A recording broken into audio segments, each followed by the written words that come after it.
For weeks you are working to the PowerPoint and আপনার মনে রাখতে হবে যে এই পাওয়ারপয়েন্টটা হয়েছে পলিশড অ্যান্ড ক্লিয়ার অ্যান্ড সব কিছু স্বচ্ছ। এর প্রত্যেকটা এক্সেল এবং প্রত্যেকটা ফন্ট সব কিছুই রয়েছে up to the 100% mark. And আপনার যে সিইও সেই সিইও আপনাকে স্ট্রেট ফরওয়ার্ড সেই প্রেজেন্টেশনটা দিতে বলছে। এটাতে আবার দুইটা দিক আছে। একটা হচ্ছে আপনি এই প্রেজেন্টেশনটা যখন দিবেন হয় আপনি আপার লেভেলে প্রমোশন পাবেন, আর সেকেন্ড সেটা হচ্ছে আনএমপ্লয়মেন্ট। অ্যান্ড আপনাকে আপনার যে সিইও আপনার বস আপনাকে তিনটা টাইম নির্ধারণ করে দিল, 11 PM, 6 PM or 8 PM।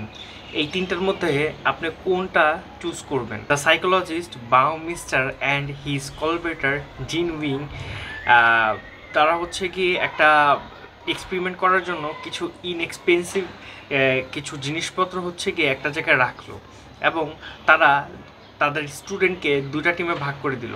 যে দুটা টিমের মধ্যে একটা টিম হচ্ছে গিয়ে ডিসাইডার, অ্যান্ড সে এই যে ডিসাইডার টিম আছে এই ডিসাইডার টিমকে তারা বলল যে তারা কিছু জিনিস চুজ করতে পারবে এবং ওই জিনিসগুলির মধ্যে শেষে তারা একটা জিনিস নিয়ে নিতে পারবে। আর সেকেন্ড গ্রুপ হচ্ছে গিয়ে নন ডিসাইডার, তারা কোনো কিছু ডিসাইড করবে না, কিন্তু তাদেরকে বলা হলো যে তোমরা এই জিনিসগুলোর মধ্যে এই জিনিসগুলোর ব্যাপারে কি চিন্তা ভাবনা করো সেটা নোট ডাউন করো এবং সেটা লিখো।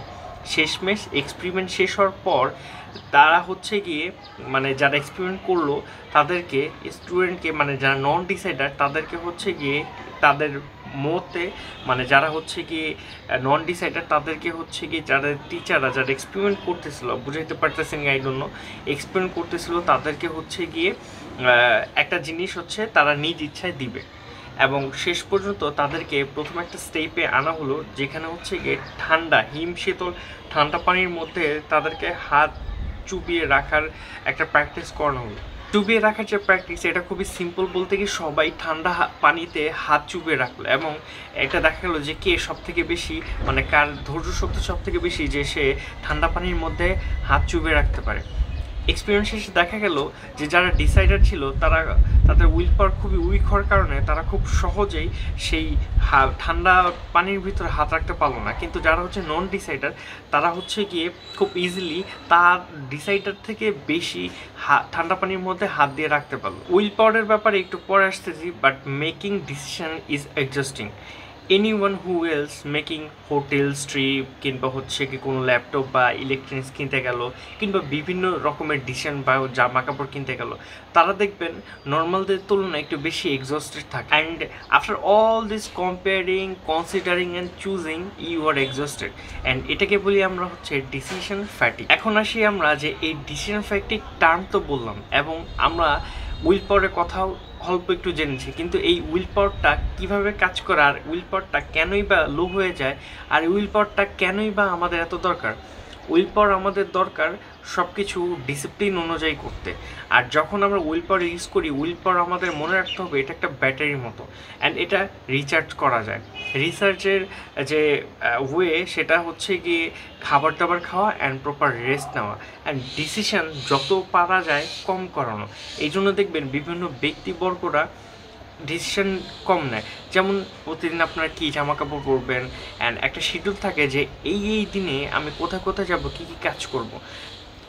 কিন্তু আপনি যদি দেখেন যে অন্যান্য নর্মাল মানুষ যারা হচ্ছে গিয়ে ডিসিপ্লিন না, নর্মালি তারা হচ্ছে কোনো রুটিন ফলো করে না, কী করবে তাও জানে না, দেখবেন যে তারা একটু পরে হচ্ছে গিয়ে অনেক বেশি এক্সস্টেড ফিল করে বিকজ অফ দিস, কারণ তাদের উইল পাওয়ার খুবই ফাস্ট ড্রেইন করে। আইকের ব্যাপারে অনেকে শুনেছে নিশ্চয়ই, সেটা হচ্ছে গিয়ে একটা বড় বলতে গেলে ফার্নিচারের শোরুম খুলে বসছে, যদিও বাংলাদেশে নেই বাট অন্যান্য কান্ট্রিতে আছে, ইভেন তো ইন্ডিয়াতেও আছে। তো আইকে এটাকে খুব ভালোভাবে ইউটিলাইজ করার একটা ওয়ে বের করছে। তারা সেইখানে মানে তাদের যে স্টোর বড় বড় স্টোরে একটু খুঁজে দেখবেন যে আইকের টেবিলগুলো অসাম, অনেক কম্পিউটার টেবিল ডেস্ক অ্যান্ড এগুলো বানাইছে।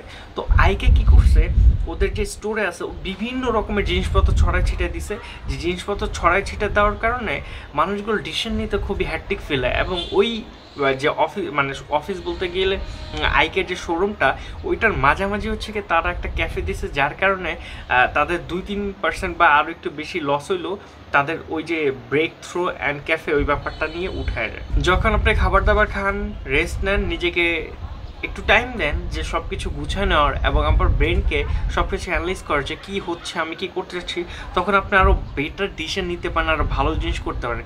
এই জন্যই আইকে যখন হচ্ছে কি আপনাকে প্রপার একটা রেস্ট দেয়, তখন আপনি করতে পারবেন কি, যখন আপনি হচ্ছে সেখানে যে চা কফি আড্ডা দিবেন, তখন আপনার ব্রেনটা অ্যাক্টিভ হবে, উইল পাওয়ার ইনক্রিজ হবে, অ্যান্ড আপনি আরও বেটার জিনিসপত্র কিনতে পারবেন।